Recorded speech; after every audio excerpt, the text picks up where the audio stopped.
Dans cet exercice, un CCP majeur de 2018 et 2019, on nous demande d'abord de démontrer une égalité classique. Donc voilà, pour tout x dans R plus étoile, arctangente x plus arctangente 1 sur x égale pi sur 2.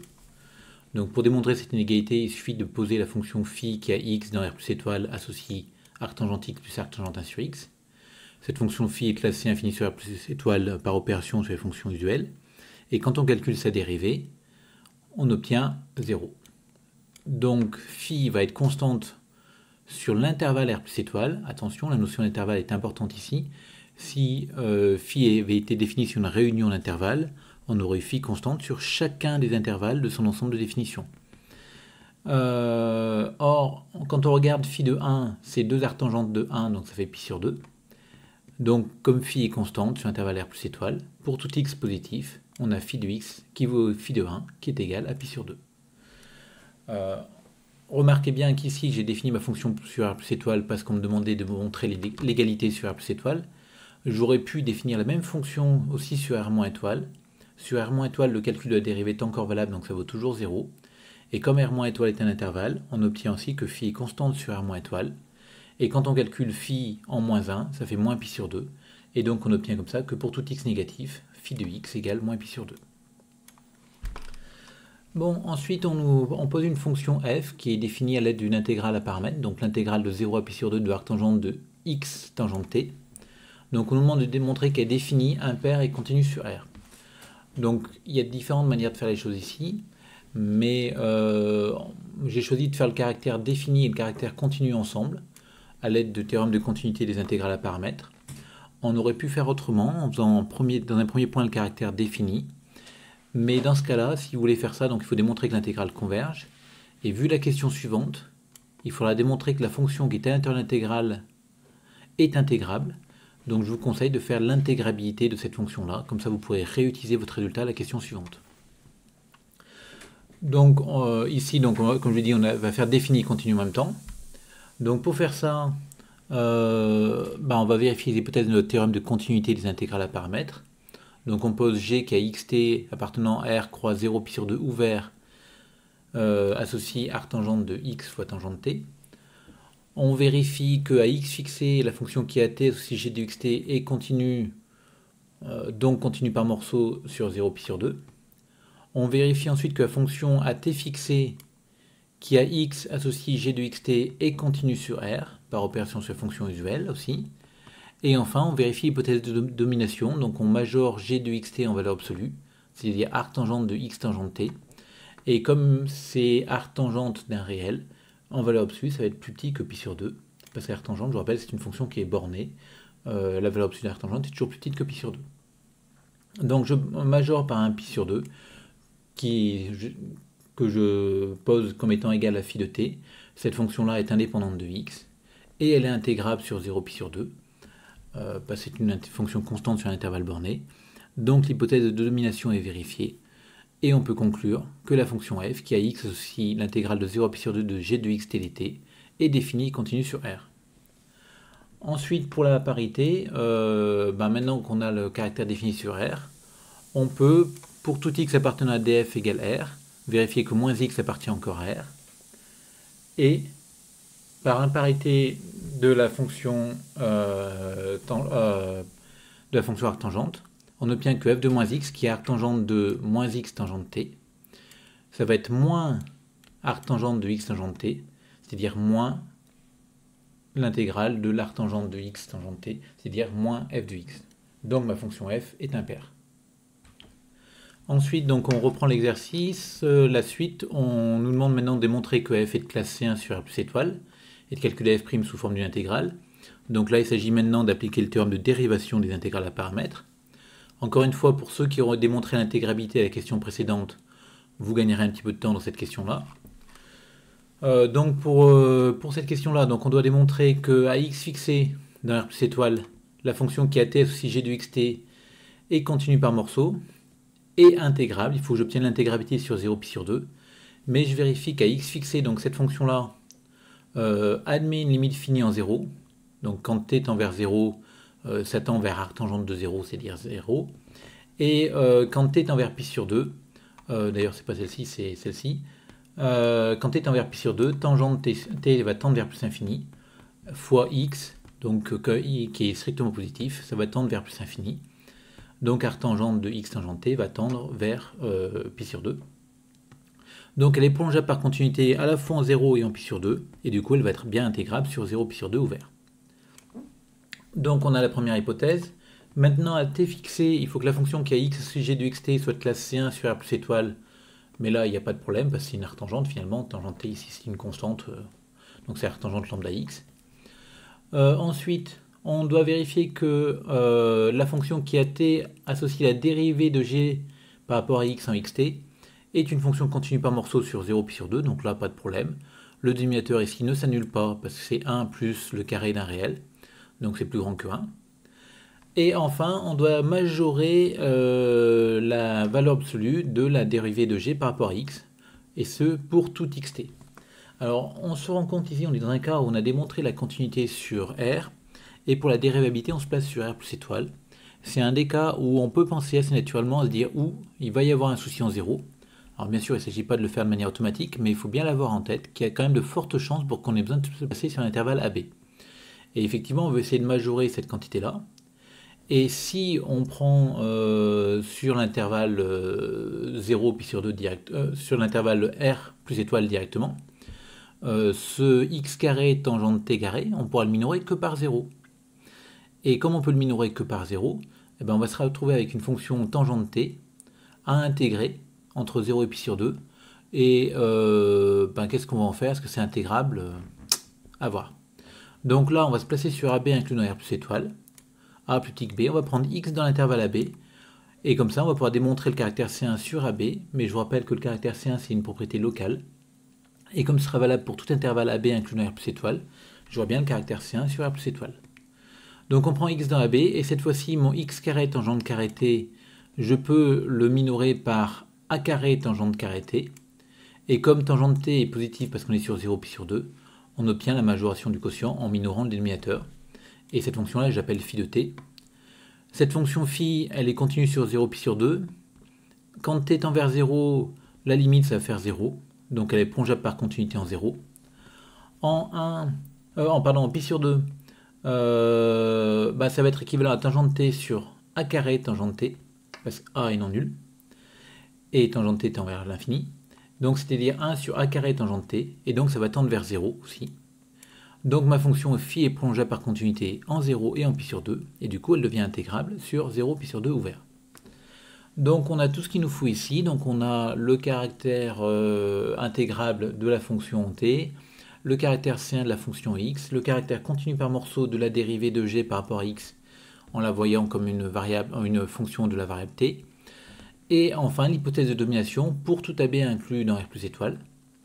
Donc on obtient comme ça que ma fonction f est de classe C1 sur AB, et comme ceci est valable pour tout AB inclus dans R plus étoile, ma fonction f va être de classe C1 sur R plus étoile.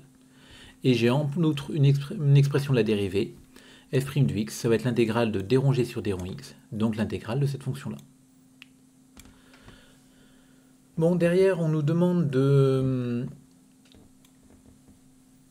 montrer que pour tout x positif, f de x sur x est supérieur à ça, et on nous propose de faire un changement de variable.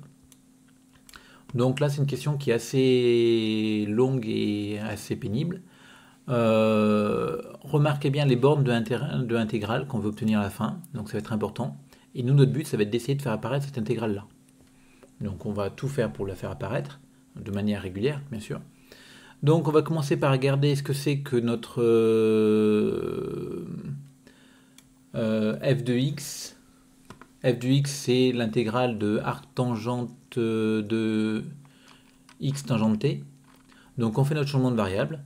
Donc u égale x tangente t, c'est-à-dire tangente t égale u sur x, ou encore t égale arc tangente de u sur x, vu les intervalles sur lesquels on se place.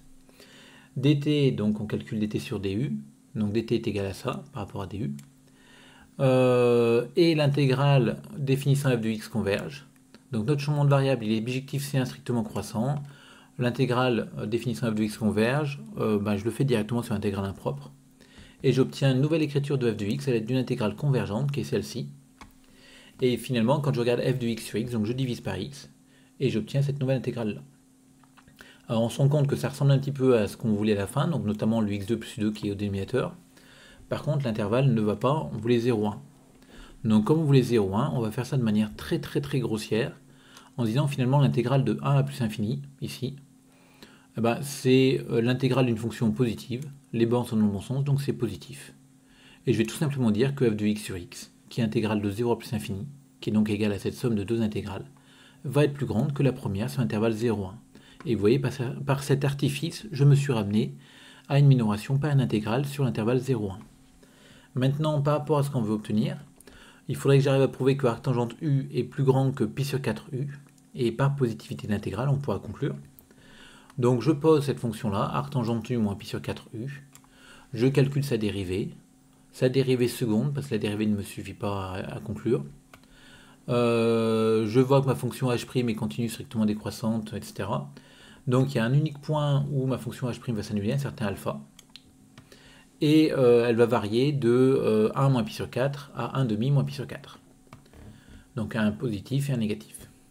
Ensuite, donc moi h' de u a ce signe-là, et donc moi h de u finalement a ces variations-là, croissante puis décroissante, mais en particulier on voit que h de u est toujours positif sur l'intervalle 0,1. Donc comme il est toujours positif, j'obtiens que arc tangente u est plus grand que pi sur 4u. Bon, une fois qu'on a fait ça, on peut maintenant utiliser la positivité de l'intégrale. Donc arc tangente u sur x carré plus u2 est plus grand que cette quantité-là. Positivité de l'intégrale, on obtient que f de x sur x, qui était plus grand que cette intégrale-là, va être aussi plus grand que celle-ci, et celle-ci bien l'intégrale voulue. Donc vous voyez ici, il faut avoir en tête plusieurs choses. Donc le changement de variable qu'on nous demande de faire, donc on va le faire bêtement, on nous dit d'en faire un, on va le faire. On regarde ce qu'on obtient. Quelles sont les différences qu'on note par rapport à ce qu'on veut?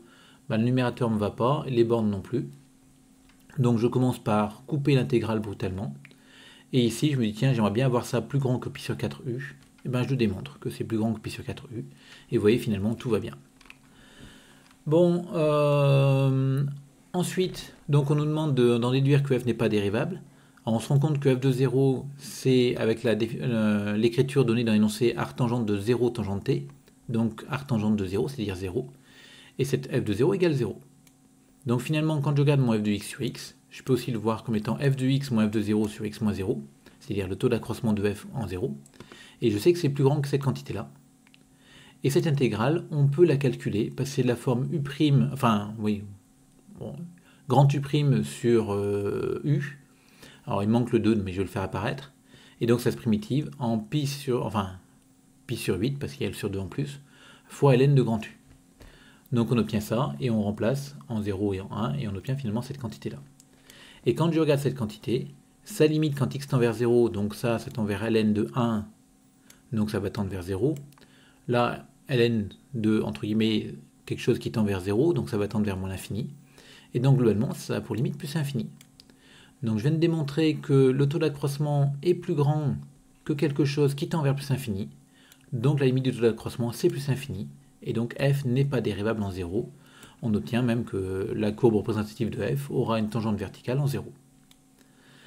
Tangente parce qu'elle est définie à droite et à gauche, hein, et la fonction est impaire. Bon, ensuite on nous demande finalement de montrer que f de x plus f de 1 sur x égale pi carré sur 4. Donc on regarde ce que c'est que f de x plus f de 1 sur x. Donc f de x plus f de 1 sur x, c'est cette quantité-là. Et là je me dis, tiens, j'aimerais vraiment que ce tangente soit au dénominateur. Et en fait, on se rappelle que 1 sur tangente u, c'est tangente de pi sur 2 moins u.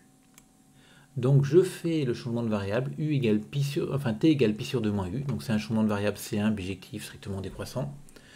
Et en faisant mon changement de variable, je fais apparaître donc tangente pi sur 2 moins u fois moins du. Donc les bornes ont changé de sens parce que pour t égale 0, u égale pi sur 2 et inversement. Le moins qui est là disparaît parce que je remets les bornes entre guillemets dans le bon sens, donc dans le même sens que l'autre intégrale. Et on a vu que tangente de pi sur 2 moins u, c'était 1 sur tangente u. Alors là, j'ai réappelé la variable t parce que c'était aussi simple pour les regrouper, mais normalement, j'aurais pu écrire la tangente de 1 sur x tangente u du, et le nom de la variable ne change rien. Finalement, ces deux intégrales-là sont convergentes. Par linéarité de l'intégrale, je les regroupe en une seule. Et je peux enfin, parce qu'on se demandait bien à quoi allait servir cette question-là, utiliser la question 1, qui me dit que cette quantité-là, comme x tangente t et dans R plus étoile, cette quantité-là est égale à pi sur 2. Et je me retrouve à calculer l'intégrale d'une constante sur l'intervalle 0 pi sur 2, donc c'est la constante fois la différence entre les bornes, et finalement j'obtiens pi carré sur 4. Donc on obtient cette relation-là, f de x plus f de 1 sur x égale pi carré sur 4, et on voit qu'on aurait pu à ce moment-là en déduire la limite de f en plus infini, parce que finalement, en écrivant f de x sous cette forme-là, on obtient que f de x est égal à pi carré sur 4 moins f de 1 sur x, et f de 1 sur x, comme 1 sur x tend vers 0, ça va tendre vers f de 0 par continuité de f en 0. Donc la limite de f de x en plus infini sera pi carré sur 4 moins f de 0, c'est-à-dire pi carré sur 4. Autre chose par rapport à cette fonction-là, on avait obtenu une expression pour la dérivée, donc j'en ai pas parlé au préalable. Mais cette expression pour la dérivée, on a aussi envie de poser le changement de variable u égale x tangente t, pour simplifier un petit peu l'écriture. Et on obtient comme ça donc l'intégrale de cette fonction, entre 0 et plus infini. Et cette fonction-là, on va la couper en deux, faire une décomposition d'éléments simples, donc ça c'est pas vraiment au programme de PC étoile, mais on peut quand même s'en sortir ici. Et après, j'ai plus qu'à intégrer les deux morceaux, et j'obtiens comme ça une expression de ma dérivée valable sur R plus étoile.